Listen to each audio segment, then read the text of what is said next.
Commissioners. My name is Erick, Yollick. I'm from Precinct 3. Today's Golden Hammer Award, as you might expect, goes to Judge Doyle and Commissioner Riley, once again, about the toll road. Y'all promised to us that this would be at no cost to the taxpayers, that the bonds would pay for everything, and Commissioner Riley had said in his conversations with the quiet lady from Magnolia, Ginger Russell, that he would support a referendum. That's a joke, Commissioner.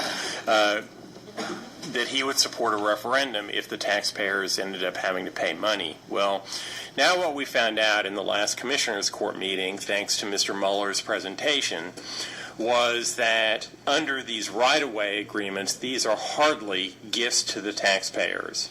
What they're more like is, quite frankly, vulture-like land speculators who want development to come into their rural properties at someone else's expense. And so they're giving tiny portions of land away while keeping basically the crown jewel of the property for themselves.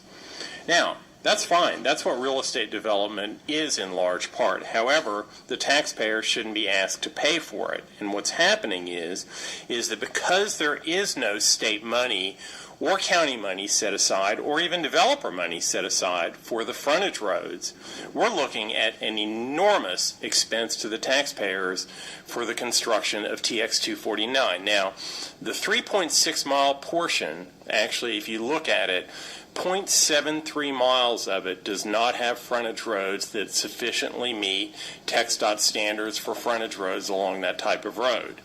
But the 15-mile portion basically has no frontage roads at all.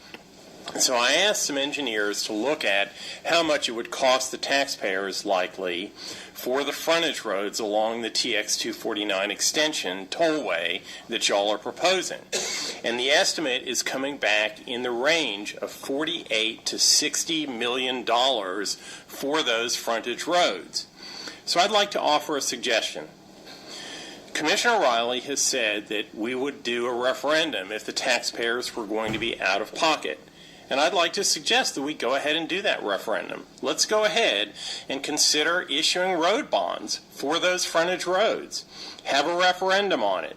If the taxpayers decide that they want a TX 249 extension toll road with those frontage roads, then obviously there will be a mandate to go forward with the toll road. Otherwise, I hope that y'all will seriously consider not foisting an enormous expense on Montgomery County taxpayers. Thanks.